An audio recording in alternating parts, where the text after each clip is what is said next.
इसीलिए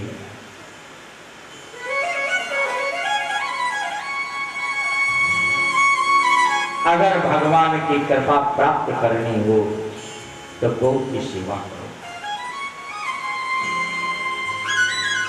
देखो, पहली बात,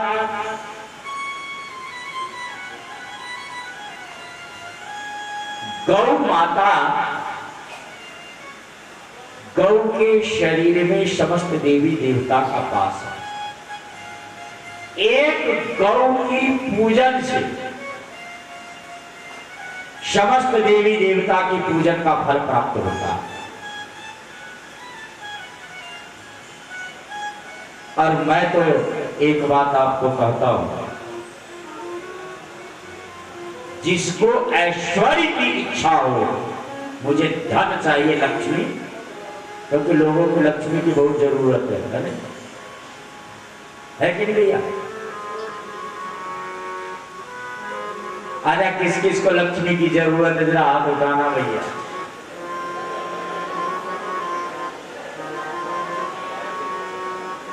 एक बात चलो फैसला कर लेते हैं, जिसको लक्ष्मी की जरूरत हो वो हाथ पहले उठाओ। 1 2 3 4 5 6 7। और जिसको कन्हैया की जरूरत हो हाथ उठाओ। अरे वाह, कन्हैया की पार्टी वाले जाते हैं, है? जिसको लक्ष्मी की जरूरत हो वो भी, और जिसको कन्हैया की जरूरत हो वो भी। गौ की पूजा प्रातः काल, कुछ नहीं, केवल आप रोली और चावल ले लें और हल्दी ले लें। गौ माता को थोड़ी सी मस्तक पे जल छिड़क करके और हल्दी कुमकुम लगा करके चावल लगा दे। फूल मिल जाए तो ठीक, नहीं तो नहीं। और थोड़ी सी गुड़ और चना, आप चना भीगा हुआ होना चाहिए, कच्चा नहीं।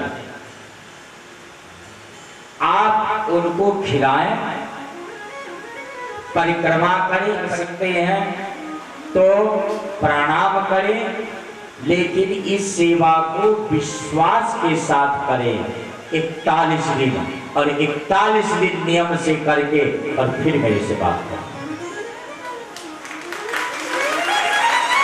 जिसको लक्ष्मी चाहिए उसे लक्ष्मी मिलेगा, और जिसको गोविंद की कृपा चाहिए उसे गोविंद की कृपा प्राप्त है।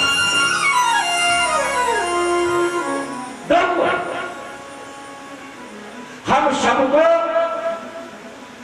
और विशेषतः सनातन धर्म को, गौ की सेवा तो अवश्य करनी चाहिए। ये कोई मैं बना करके बात नहीं कर रहा हूं, जो आप कहोगे जो कि महाराज जी बना करके बात कर रहे हैं, ये बना करके बात नहीं कर रहा हूं, ये हकीकत बात है। मैंने अपनी आंखों से अपने जीवन में और ऐसी प्रयोग करके और देखा तब कह रहा हूं।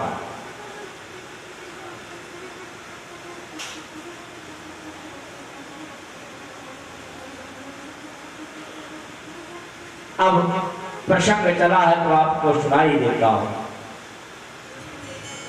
जो कोई भी मथुरा आश्रम गए होंगे, आज से 15-16 साल पहले हमारे प्रदीप जी से पूछना, छोटी सी एक मंदिर दादा गुरु जी ने, क्योंकि उस समय जब उन महापुरुषों ने बनाया, कैसे कैसे कष्ट सह करके और उस आश्रम को बनाए, और किसी संत के विशेष आग्रह पर वो मथुरा का आश्रम बना। हमारे पूज्य स्वामी ब्रह्मलीन स्वामी साधुराम शास्त्री जी कि विशेष आग्रह कर, हमारे प्रदीप जी ने देखे होंगे, दर्शन किए होंगे उनको, और उन्होंने कहा क्योंकि पहले ये था मत जो बाहर से यात्री आते थे, मथुरा स्टेशन पे उतरते थे, वहां से आकर के फिर जमुना पार होकर के जाते थे और फिर पार होकर के बस में बैठते थे, फिर महावन उतरते थे और महावन से टांगे से या पैदल फिर रमनती जाते। अब तो सीधे गाड़ी करो और पहुंच जाओ। हाँ, पहले बड़ा कठिनाई से जाते थे, क्यों कठिन थे? तो शास्त्री जी ने दादा गुरु जी से, बड़े महाराज जी से, नाम इसलिए नहीं ले रहा हूं क्योंकि आत्मनाम गुरु नाम, कभी भी गुरु का नाम नहीं लेना चाहिए, ये शास्त्र कहता है। गुरु के नाम से, देखो, ज्येष्ठ पुत्र का नाम, गुरु का नाम, पति का नाम नहीं लेना चाहिए, क्योंकि उससे आयु की उनकी क्षीणता होती है। तो उनसे कहा गया कि महाराज जी, स्टेशन से आने पर सेवकों को बड़ा कष्ट होता है, कम से कम एक यहाँ स्थान बन जाएगा तो सेवक यहाँ रुक करके पानी पिएंगे, चाय वाय करके स्नान करके फिर जाएंगे। हमारे पूज्य ब्रह्मलीन स्वामी श्यामानंद जी महाराज उस आश्रम की बहुत सेवा, बहुत सेवा। आप पूज्य स्वामी श्यामानंद जी को जानते ही हैं, सबसे पहले वो उसी आश्रम में रहे और बहुत सेवा की, भिक्षा लेकर के आए, जन की सेवा ला करके, प्याऊ लगा करके लोगों को पानी पिलाया, अपने हाथों से उस आश्रम में रोटी बना करके संतों की सेवा की, बहुत सेवा की। तो उनकी कहानी पर उस आश्रम की स्थापना हुई और बड़े महाराज जी, दादा गुरु जी अपने सिर पे ईंट रख करके, क्योंकि गली में है तो गली में कोई साधन जा नहीं सकता है, तो रोड पे से सिर पे ईंट रख करके और ला करके उन आश्रम का निर्माण कराया। तो जैसा उस समय उनके पास साधन था, उस प्रकार से आश्रम का निर्माण हुआ। हमको, हमारी इच्छा ये थी, जब हम आए मथुरा आश्रम में, तो उस समय हम पुजारी थे, कृष्ण बलदेव थे, तो मेरी इच्छा हुई, क्योंकि आप लोग जानते ही हैं, उस दिन प्रदीप जी वो दुधिया आया था, तो हमारे बधवा जी ने कहा जी कि भैया अच्छा दूध देना महाराज जी के लिए और पानी वानी मत दो। कहता बहुत अच्छा दूध है और कुछ भी नहीं, थोड़ी सी पानी मिलाते हैं, अपने मुंह से कहा थोड़ी सी पानी मिलाते, बहुत अच्छा दूध। तो पानी तो समझते ही हो तुम लोग, थोड़ा सा दूध दूहने वाले ने मिलाया, थोड़ी से लाने वाले ने मिलाया, थोड़ा सा दुकान वाले ने मिलाया और आते आते थोड़े से घर के मालिक ने मिला दिया। तो पानी क्या, दूध क्या, पानी हो गए। तो हमारे मन में ये इच्छा आई कि ठाकुर जी के घर का दूध हो, इतनी इच्छा हो, भगवान के मक्खन भी, क्योंकि बाजार से मक्खन आते थे और वो मक्खन आप जानते हो टिक्की वाला कैसा होता है, तो अपने घर का मक्खन हो तो अच्छा है। आप विश्वास करना, मेरी मन में ये भावना आई और हफ्ते भर के अंदर एक सेवक ने कहा कि महाराज जी आप गैया ले लो। यद्यपि कोई स्थान जगह नहीं था बांधने के लिए, बगल में थोड़ी सी जगह थी, नीम का वृक्ष था वहां पे। मैंने कहा ठीक है तू ले आ। वो ले आया और हमने उस नीम के नीचे उस गैया को बांध दिए, सेवा चलती रही। आप विश्वास करोगे, शायद आपको विश्वास नहीं होगा,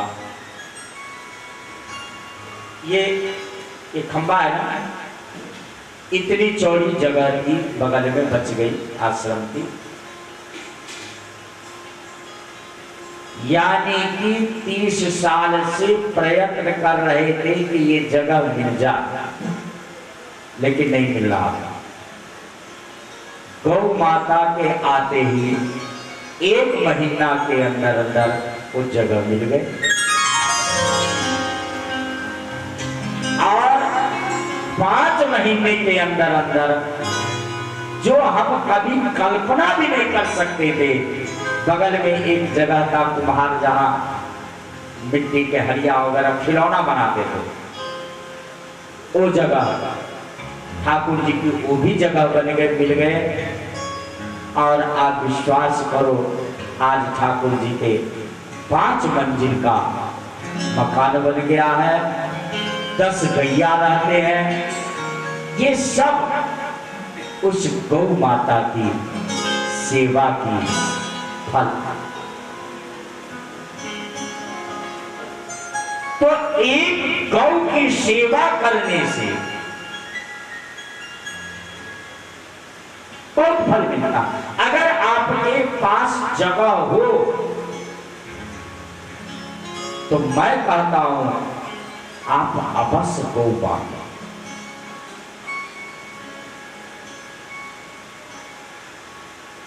प्रातः कालीन ताजी छान करके 2 चम्मच आप गौमूत्र के खाली पेट सेवन करें, कोई भी आपको बीमारी नहीं होगा।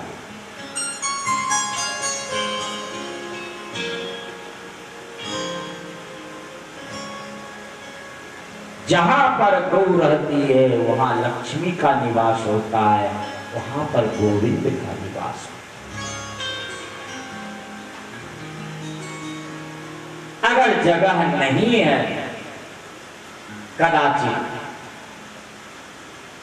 तो एक काम करें, कुछ न कर सके तो जितनी आपकी श्रद्धा है, एक कोई चीज ऐसा बना ले, जितनी भी श्रद्धा है, प्रातः कालीन उठ करके उस गुल्लक में आप गौ माता के नाम से डालते चले जाएं और उस गुल्लक को जहां गौ माता की सेवा होती हो और आपको लगे कि मुझे वहां पर पहुंचाना है, तो उस गौ माता की सेवा में उस सेवा को आप पहुंचा। अब आप तो अगर सुविधा हो तो आप स्वयं गौ की अपने हाथों से सेवा करें, और अगर जगह नहीं है, सुविधा नहीं है, तो कि इस बहाने इस तरीके से नहीं तो इस तरीके से सेवा करें, लेकिन गौ सेवा अवश्य। कात्यायनी माता की पूजा करती है और यही वरदान मांगती है, मां अगर देना हो तो यही मुझे दो।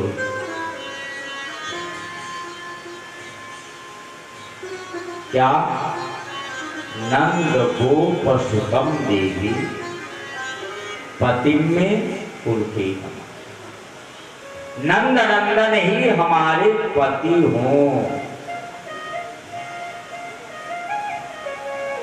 यही मुझे वरदान दो। एक रोज निर्वस्त्र होकर के और जमुना में स्नान कर रहे,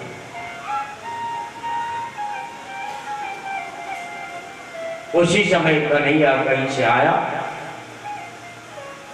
जमुना तट पर जब